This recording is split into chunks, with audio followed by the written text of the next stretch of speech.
même si l'Algérie a ratifié des conventions telles que la convention de New York de 1984 contre la torture, même si l'Algérie a ratifié le protocole des droits civils et politiques de 1967 et 68, même si l'Algérie a ratifié tout l'arsenal juridique international, la pratique est une réalité. Nous l'avons vécu durant ces événements de Kabylie, nous l'avions vécu avant, nous la vivons actuellement, nous l'avons vécu récemment en juin dernier dans les Aurès quand des jeunes avaient revendiqué le principe de justice suite à l'assassinat d'un autre jeune. C'est un fait similaire, ce qui s'est passé en Kabylie. Malheureusement, la région n'étant pas aussi structurée politiquement et organisée que la Kabylie, ça n'a pas pris la même dimension que la Kabylie. Nous avons vérifié qu'il y a eu des tortures sur les jeunes. Il y a même eu sodomisation. Donc, durant les procès, on a essayé de soulever cette question. On a essayé parce que par des gendarmes, il ne faut pas avoir peur. Ben oui, bien des gendarmes qui ont. Mais pourquoi? Pour humilier? Ah oui, c'est l'humiliation. Le principe, la torture a deux objectifs.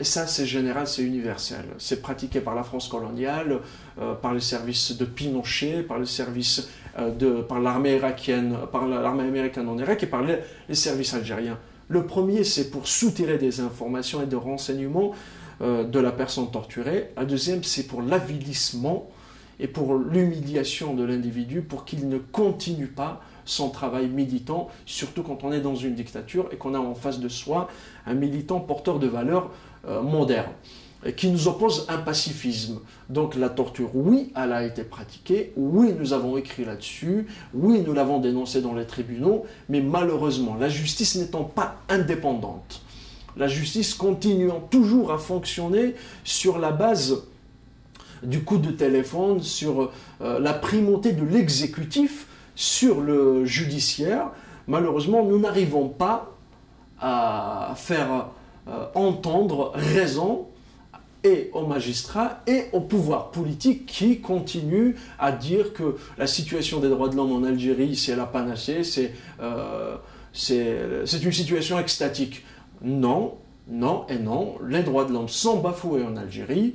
Le droit, même si le droit à la vie ces derniers temps a pris une autre tournure, un autre sens, une autre signification, avec la diminution effective du terrorisme islamiste, mais l'autre terrorisme, l'autre arbitraire d'État, lui, il est là, et c'est un joug, et pour le moment, l'Algérie n'arrive pas à s'en défaire. Pour ce qui est de Mohamed Benchikou, je ne suis pas le seul avocat, je suis membre d'un collectif de défense. Mohamed Benchikou est directeur du journal Le Matin, un journal qui est suspendu depuis le 24 juillet 2004 jusqu'à nos jours.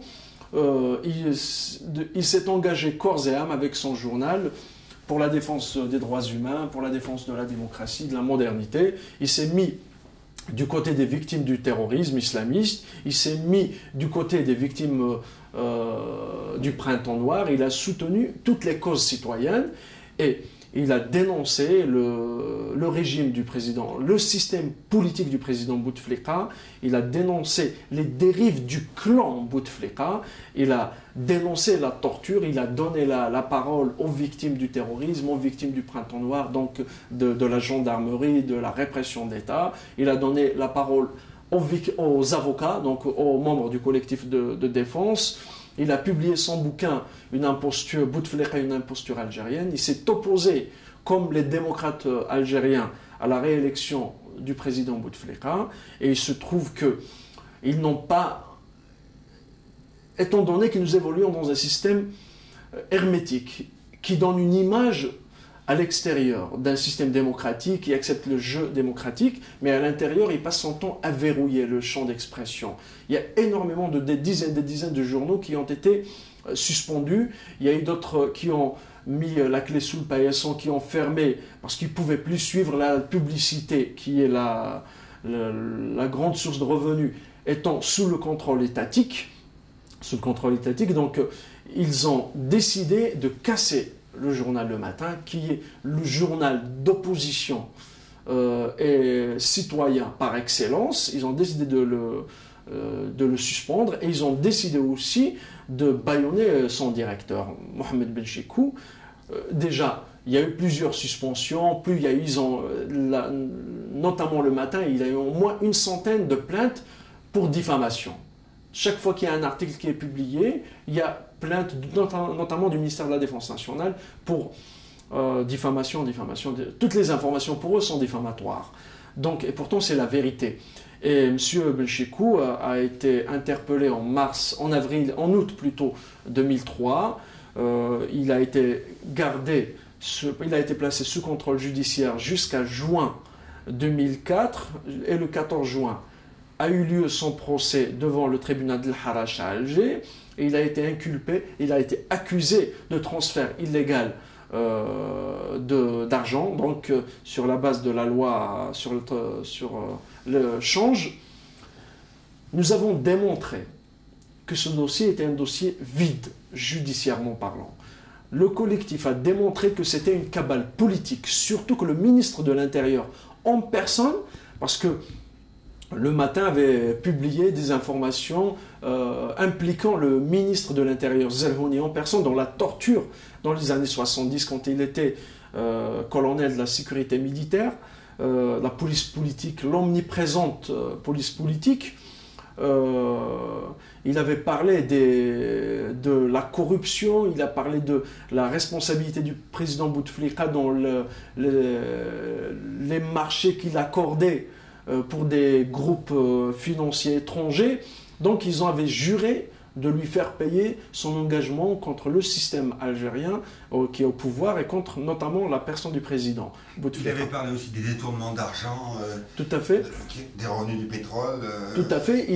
Le matin a toujours posé la question de la rente, la gestion de la rente pétrolière en Algérie. L'Algérie étant un pays très riche, mais malheureusement, son peuple crève la misère. Son peuple vit dans une situation de déliquescence sur le plan économique et social totale, qui est absolue et qui est humiliante. Donc il a posé la question de la gestion de la rente, il a posé la question de la gestion des sous de l'argent du pétrole, et effectivement il avait mis en avant les détournements et la corruption de certains responsables. Le journal avait donné des détails concernant les transferts d'argent, concernant la responsabilité dans le grand scandale financier qui a été révélé suite à la dissolution de la banque El Khalifa. Donc c'est parce qu'il avait mis en avant les carences politiques et les carences humaines de ceux qui gouvernent en Algérie qu'ils avaient décidé de le condamner. Donc ils l'ont condamné à 2 ans ferme, en appel le 11 août dernier devant la chambre correctionnelle. 2004, 11 août 2004, devant la chambre correctionnelle de la Cour d'Alger, en appel, qui a statué en appel. Ils ont confirmé la peine en aggravant l'amende, toujours en refusant de faire le lien, comme nous avons insisté. Nous avions essayé de le démontrer parce que la justice, les magistrats étaient fermés. Nous avions présenté des preuves qu'il n'y a pas d'infraction sur la base de laquelle il devait être poursuivi, et tant que c'est le principe de l'égalité, tant qu'il n'y a pas d'infraction, c'est à la loi de prévoir l'infraction, et s'il n'y a pas d'infraction, il n'y a pas de peine. Et pourtant, ils le maintiennent en détention, et jusqu'à maintenant, M. Benchekou est en prison, à un moment où M. Bouteflika reste l'ami de M. Chirac. Et qu'est-ce qui s'est passé aux élections? Est-ce qu'il y a eu des vraies élections en avril 2004 pour Bouteflika? Je pense personnellement que l'ère de véritables élections en Algérie n'est pas encore, ni pour aujourd'hui, ni pour demain. Nous savons tous pertinemment que les élections d'avril 2004 étaient une imposture. C'est une mascarade électorale. La Kabylie, en tant que région, avait complètement rejeté cette élection. Il n'y avait pas eu de vote en Kabylie. Et il y a eu un très très fort taux d'abstention, même si le pouvoir algérien a joué sur les chiffres, essayant de dire qu'il y a eu plus de 50%, mais normalement il y a eu, selon certaines sources, moins de 50% d'électeurs. Il y a eu une fraude électorale généralisée, même si la responsabilité des autres candidats était importante, parce qu'ils avaient cautionné cette mascarade électorale. Donc pour nous c'est vraiment un non-événement. c'est une marche en plus, malheureusement, dans la régression de l'Algérie. Et c'est une marche en plus vers la normalisation dictatoriale qui se fait depuis, surtout depuis l'arrivée de Bouteflika au pouvoir en 99, depuis qu'il a été placé par les militaires. Donc les mêmes militaires qu'il avait ramenés, ils sont toujours là. Bouteflika est un bon représentant de leurs intérêts. Bouteflika est un bon ciment, un bon ciment pour tous les clans qui gravitent autour de la rente pétrolière en Algérie. Donc c'est un bon challenge, c'est un bon cavalier pour eux.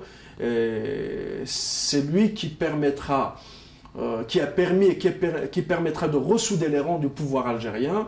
Malheureusement, ceci se fait malgré plus de 200 000 morts. Ceci se fait malgré un combat démocratique extraordinaire. Ceci se fait au détriment de toutes les forces vives de la nation. Et ceci, surtout, il se fait au détriment de toutes les forces positives et les forces de progrès. Peut-être dernière question. Qu'est-ce que tu penses un petit peu de l'avenir de l'Algérie? Où va l'Algérie? C'est une question philosophique, c'est une question qui a été posée durant le mouvement national, qui a été posée juste après l'indépendance de l'Algérie par le défunt Boudiaf. Où va l'Algérie? Nous avons la naïveté de croire que malgré tout ce qui se passe, l'espoir doit régner. Et l'histoire, elle est en marche. La démocratie s'installera d'une façon ou d'une autre, avec nous ou sans nous, mais elle s'installera et sûrement elle se fera sans le président Bouteflika, malheureusement pour lui.